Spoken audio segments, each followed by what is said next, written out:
ಚೇತನ್ ಅಂತ. ನಾನು first year MBA UPT ಕಾಲೇಜಲ್ಲಿ ಜಾಯ್ನ್ ಆಗಿದ್ದೀನಿ ಸರ್. ನನಗೆ MOB ಮೇಡಮ್ ಅವ್ರು ಕೊಟ್ಟಿರೋ ಪ್ರಕಾರ ನಿಮ್ಮ ಜೀವನದಲ್ಲಿ ಯಾವ ಥರ ಸ್ಟ್ರಗಲ್ ಪಟ್ರಿ ಬಗ್ಗೆ ಆ ವಿಚಾರದ ಬಗ್ಗೆ ಕೇಳೋಕ್ಕೆ ಇದನ್ನು ನಾನು ನಿಮಗೆ ತಗೋಬೇಕಂತೆ. ಈ ಸರ್ ಹೆಸರು ಎಂ ಪರಶುರಾಮ್ ಸರ್ ಅಂತ BSc BEd ಮಾಡಿಕೊಂಡು ಈ ಬಗ್ಗೆ ಎಲ್ಲ ಮಾಡ್ಕೊಟ್ಟಿದ್ದಾರೆ. ನನ್ನ ಹೆಸರು ಪರಶುರಾಮ್ ಎಂ ಅಂತ ಹೇಳಿ ನಾವಿಲ್ಲಿ ಹರಪಳ್ಳಿ ತಾಲೂಕು ಕಮತಳ್ಳಿ ಗ್ರಾಮದಲ್ಲಿ ವಾಸವಾಗಿದ್ದೀನಿ. ಏನು ಅಂತಂದರೆ ನಾನು ಫಸ್ಟು ಪ್ರಾಥಮಿಕ ಶಿಕ್ಷಣ ಹಾಗೂ ಪ್ರೌಢ ಶಿಕ್ಷಣವನ್ನು ಕಮ್ಮತಳ್ಳಿಯಲ್ಲೇ ಮುಗಿಸಿತ್ತು. PUCನ ಹರಪಳ್ಳಿಯಲ್ಲಿ ಮಾಡಿದ್ದು. BScನ ಚಿತ್ರದುರ್ಗ ಸೈನ್ಸ್ ಕಾಲೇಜಲ್ಲಿ ಕಂಪ್ಲೀಟ್ ಮಾಡಿರ್ತೇನೆ. ಆಮೇಲೆ BEd ಬಂದು MM ಕಾಲೇಜಲ್ಲಿ, ಆಮೇಲೆ ದಾವಣಗೆರೆ ಯೂನಿವರ್ಸಿಟಿಯಲ್ಲಿ MScನೂ ಕೂಡ ಕಂಪ್ಲೀಟ್ ಮಾಡಿರ್ತೇನೆ. ಇಲ್ಲಿ ನನ್ನ ಪ್ರಾಥಮಿಕವಾಗಿ ನಾವು ಶೈಕ್ಷಣಿಕವಾಗಿ ಹೇಳಬೇಕು ಅಂತಂದರೆ ಶೈಕ್ಷಣಿಕ ಜೀವನ ಭಾಳ ಒಂದು ಕಷ್ಟದಂತ ಅದೇ ಇತ್ತು ನಮ್ಮದು. ಯಾಕಂದರೆ ನಮ್ಮದು ಬಡತನ ಫ್ಯಾಮಿಲಿ ಆಗಿರೋದ್ರಿಂದ ನಮ್ಮ ತಾಯಿ ಊರ ಮನೆ ಬಟ್ಟೆ ಎಲ್ಲ ಸೆಳ್ಬಿಟ್ಟು ನಮ್ಮನ್ನೆಲ್ಲ ಓದಿಸೋರ್ತಕ್ಕಂಥ ಒಂದು ವಾತಾವರಣ ಇತ್ತು ನಮಗೆ. ಅಂಥ ಸಂದರ್ಭದಲ್ಲಿ ನಮ್ಮ ತಾಯಿಯವರಿಗೆ, ನಮ್ಮ ತಾಯಿ ತಂದೆಯವರಿಗೆ ನಾವು 6 ಜನ ಮಕ್ಕಳು, ಅದರಲ್ಲಿ ಕೊನೆಯವನು ನಾನು. ಆ 6 ಜನ ಮಕ್ಕಳಿಗೂ ಉತ್ತಮವಾದಂಥ ಶಿಕ್ಷಣವನ್ನು ಕೊಡಿಸಿದ್ರು. ಬಡತನದಲ್ಲಿ ಇದ್ದರೂ ಕೂಡ ಒಳ್ಳೆಯ ಒಂದು ಶಿಕ್ಷಣವನ್ನು ಕೊಡಿಸಿದ್ರು. ಆ ಒಂದು ಬಡತನ ನಮಗೆ ಏನಾಯಿತು ಅಂದರೆ ನಮಗೊಂದು ದಾರಿ ದೀಪ ಆಯಿತು. ಅಂದರೆ ನಾವು ಏನಾದರೂ ಒಂದು ಜೀವನದಲ್ಲಿ ಸ್ಟ್ರಗಲ್ ಮಾಡಿ ಏನಾದರೂ ಒಂದು ನೌಕರಿ ತಗೊಳ್ಳೇಬೇಕು ಅಂತ ಒಂದು ಹುಮ್ಮಸ್ಸಿನಿಂದ ನಾನೇನು ಮಾಡಿದೆ, ಅಂಥ ಒಂದು ಕಷ್ಟದ ಸಿಚುವೇಶನ್ನಲ್ಲೂ ಕೂಡ ನಾನು ತುಂಬ ಪರಿಶ್ರಮ ಪಟ್ಟು ಓದಿದೆ. ನಾನು SLC ಇದ್ದಾಗ ಏನಾಯಿತು, ನಮ್ಮ ಸೆಂಟ್ರಿಗೆ ನಾನು ಹೈಯೆಸ್ಟ್ ಬಂದೆ. ಆಮೇಲೆ BScಗೆ ಹೋದೆ. BScಯಲ್ಲಿ ಟಾಪ್ 10ನಲ್ಲಿ 4ನೇ ಸ್ಥಾನದಲ್ಲಿ ಬಂದೆ. ಈ ಥರ ಒಂದೇ ಒಂದು ಮೆಂಟಲ್ ಅಂತ ನಾನು ಬಂದೆ. ನೆಕ್ಸ್ಟ್ ಏನು ಮಾಡಿದೆ, ನಾನು ಕಾಂಪಿಟೇಷನ್ಗೆ ಓದಲೇಬೇಕು ಅಂತಂದೇಳಿ ನಾನು ಕುತ್ಕೊಂಡಾಗ ಸುಮಾರು ಪೋಸ್ಟ್ಗಳು ನನಗೆ ಆದವು. ಅದರಲ್ಲಿ ಫಸ್ಟ್ ಏನಾಗೈತೆ ಅಂದರೆ ನಾನು LIC ಡೆವಲಪ್ಮೆಂಟ್ ಆಫೀಸರ್ ಅಂತಂದೇಳಿ ಆ ಹುದ್ದೆಯನ್ನು ಪಡ್ಕೊಂಡು ಸುಮಾರು 2 ವರ್ಷಗಳ ಕಾಲ ನಮ್ಮ ಸಾಗರ ಬ್ರಾಂಚಲ್ಲಿ ನನಗಾಯಿತು. ಆ ಸಾಗರ ಬ್ರಾಂಚಲ್ಲಿ 2 ವರ್ಷಗಳ ಕಾಲ ನಾನು ಒಬ್ಬ LIC ಡೆವಲಪ್ಮೆಂಟ್ ಆಫೀಸರ್ ಆಗಿ ಹುದ್ದೆಯನ್ನು ನಿರ್ವಹಿಸಿದೆ.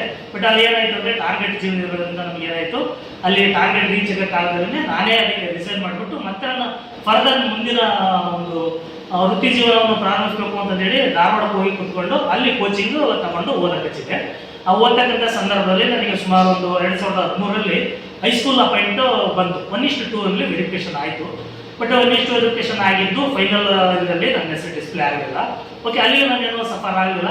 ಮತ್ತೆ ಒಂದು ಸೋಲು ಇನ್ನೊಂದಿಗೆ ಗೆಲುವಿನ ಮೆಟ್ಟಲು ಅಂತಾರಲ್ಲ, ಆ ಥರ ನಾವೇನು ಮಾಡೋದು ಮತ್ತೆ ಪ್ರಯತ್ನ ಮಾಡಿದೆ. ಆ ಸಂದರ್ಭದಲ್ಲಿ ಏನಾಯಿತು, ಅಸಿಸ್ಟೆಂಟೇಷನ್ ಮಾಡ್ತು ಅಂತಂದೇಳಿ ಕಾಲ್ಫರ್ ಆಗುತ್ತೆ. ರೈಲ್ವೆ ಇಲಾಖೆಯಲ್ಲಿ GG ಪೋಸ್ಟ್ ಇರುತ್ತೆ. ಅಸಿಸ್ಟೆಂಟೇಷನ್ ಮಾಡ್ತು ಅಂತಂದೇಳಿ 2 ಪೋಸ್ಟಿಗೂ ಕ್ವಾಲಿಫೈ ಆಯಿತು. ಅದರಲ್ಲಿ 1:2ಗೆ ಬಂದೆ.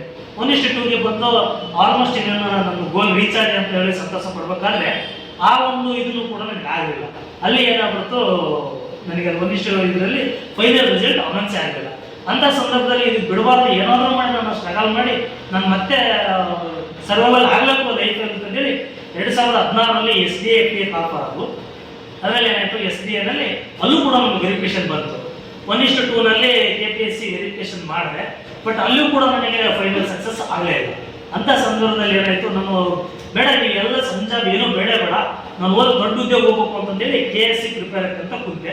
ಆ KSC ಪ್ರಿಪೇರ್ ಆಗಬೇಕಾದ್ರೆ ಏನಾಯಿತು, 2018 ಅನಿಸುತ್ತೆ. 18ರಲ್ಲಿ ಏನಾಯಿತು, ನಂದು ಮೇನ್ಸ್ ಫಿಲಿಮ್ಸ್ ಪಾಸ್ ಆಯಿತು. 1:20 ಮೇನ್ಸಿಗೆ ಕ್ವಾಲಿಫೈ ಆಗಿದೆ. ಅಂಥ ಸಂದರ್ಭದಲ್ಲೇ ಇಲ್ಲ ಇದನ್ನು ಬಿಡಲೇಬಾರ್ದು, ಏನಾದರೂ ಮಾಡಿ ನಾನು ಇದನ್ನು ಪಡ್ಕೊಳ್ಳೇಬೇಕು ಅಂತಂದೇಳಿ ಇರಬೇಕಾದ್ರೆ 2016ರಲ್ಲಿ ಈ ಎಕ್ಸಾಮ್ ಬರ್ತಿದ್ವಿ. ಇಲ್ಲಿ ಏನಾಯಿತು, ಫೈನಲ್ ಆಗಿ ನಾನು ವಾರ್ಡನಾಗಿ ಅಪಾಯಿಂಟ್ ಆದಂಥ ಸಂದರ್ಭದಲ್ಲಿ ನನ್ನ KS ಕನಸಾಗಿ ಹೋಗಿತ್ತು. ಈಗ ಮನೆಯಲ್ಲಿ ಬರ್ತಾನೆ ಇರೋದ್ರಿಂದ ಏನು ಮಾಡಿದೆ, KSನ ಟಾಪ್ ಮಾಡಿಬಿಟ್ಟು ಇದರಲ್ಲೇ ಸಂಪೂರ್ಣ ಬೆಳೆಸ್ಕೊಂಡು ಈಗೆಲ್ಲ ಮಕ್ಕಳ ಸೇವೆಯಲ್ಲಿ ಮಾಡೋ ಒಂದು ಸೌಭಾಗ್ಯ ಸಿಕ್ಕಿದೆ. ಅವ್ರಿಗೆಲ್ಲ ಊಟ ಆಗ್ತಾ ಒಂದು ಪುಣ್ಯ ದೇವರನ್ನು ದೊರಕಿಸ್ಕೊಟ್ಟಿದ್ದಾರೆ. ಅದರಲ್ಲಿ ಇದ್ದಿದ್ರೆಲ್ಲ ಹಿತಾಮಿತವಾಗಿ ಅವರಿಗೆ ಅಚ್ಚುಕಟ್ಟಾಗಿ ಅವ್ರು ಶೈಕ್ಷಣಿಕವಾಗಿ ಏನು ಇಂಪ್ರೂವ್ ಆಗಬೇಕಾಗಿದ್ದೇನೆ ಅದಕ್ಕೂ ಒಂದು ಮಾರ್ಗದರ್ಶನ ಮಾಡ್ತಾ ನಾವೆಲ್ಲ ಊಟದ ಜೊತೆಗೆ ಫ್ರೆಂಡ್ಸ್ ಥರ ಇಂಟ್ರಾಕ್ಷನ್ ಮಾಡ್ತಾ ಅವರಿಗೆ ಒಂದು ದಾರಿದೀಪವಾಗಿ ನಾನು ಇಲ್ಲಿವರೆಗೂ ವೃತ್ತಿ ಸೇವೆಯನ್ನು ಸಲ್ಲಿಸ್ಕೊಂತ ಬಂದಿದ್ದೆ. ವಿದ್ಯಾರ್ಥಿಗಳಿಗೆ ಒಂದು ಸಂದೇಶ ಸರ್ ನಿಮ್ಮಿಂದ. ಜೀವನದಲ್ಲಿ ಯಶಸ್ವಿಯಾಗಲು ಬಯಸುವ MBA ವಿದ್ಯಾರ್ಥಿಗಳಿಗೆ ನೀವು ನೀಡಲು ಬಯಸುವ ಒಂದು ಸಂದೇಶ. ಈಗ ವಿದ್ಯಾರ್ಥಿ ಜೀವನ ಅಂದರೆ ಅದೊಂಥರ ಏನಂದರೆ ಒಂಥರ ತಪಸ್ಸಿದ್ದಂಗೆ.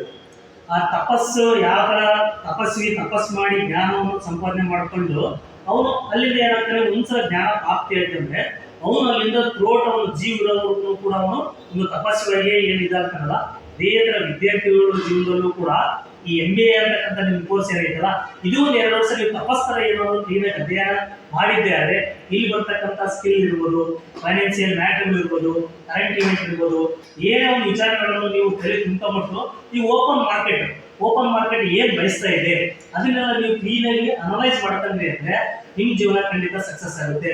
ಈಗೆಲ್ಲ ನಡೀತಾ ಇದೆ ಅಂದ್ರೆ ಎಷ್ಟು ಕಾಂಪಿಟೇಷನ್ ಇದೆ ಅಂದ್ರೆ ಪ್ರಪಂಚ ಒಬ್ರಿಗಿಂತ ಒಬ್ರು ಮುಂದೆ. ಯಾರೆಲ್ಲ ಅತಿ ಅತ್ಯುನ್ನತವಾದಂತಹ ಸ್ಕಿಲ್ ಇರ್ತದೋ ಅವ್ರು ಏನ್ ಮಾಡುತ್ತೆ, ಕಂಪ್ನಿ ಏನ್ ಮಾಡ್ತಾರೆ, ಅವ್ರನ್ನ ಅವರು ಎಂಪ್ಲಾಯ್ ಆಗಿ ಅವರು ಕಂಪ್ನಿಯಲ್ಲಿ ಆಯ್ಕೆ ಮಾಡ್ತಾರೆ.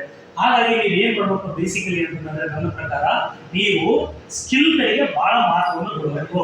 ಸ್ಕಿಲ್ ಕಲ್ತ್ಕೋಬೇಕು. ಕಮ್ಯುನಿಕೇಶನ್ ಸ್ಕಿಲ್ ಆಗಿರ್ಬೋದು, ಕಂಪ್ಯೂಟರ್ ಸ್ಕಿಲ್ ಆಗಿರ್ಬೋದು, ಅಥವಾ ಒಂದು ಯಾವುದೋ ಒಂದು ನಿಮ್ಮ ಕಂಪ್ನಿ ಓರಿಯೆಂಟೆಡ್ ಇರ್ತಕ್ಕಂಥ ಸ್ಕಿಲ್ಗಳು ಏನಲ್ಲ ಅವು ನೀವು ಮನದಟ್ಟು ಮಾಡ್ಕೊಂಡು ಅವ್ರ ಬಗ್ಗೆನೇ ನೀವು ಹೆಚ್ಚಿಗೆ ಕಾನ್ಸಂಟ್ರೇಟ್ ಮಾಡಿದ್ರೆ ಆದರೆ ನೀವು ನಿಮ್ಮ ಫೀಲ್ಡಲ್ಲಿ ಸಕ್ಸಸ್ ಆಗ್ತೀರಿ ಅಂತ ನಾನು ಹೇಳ್ತೀನಿ.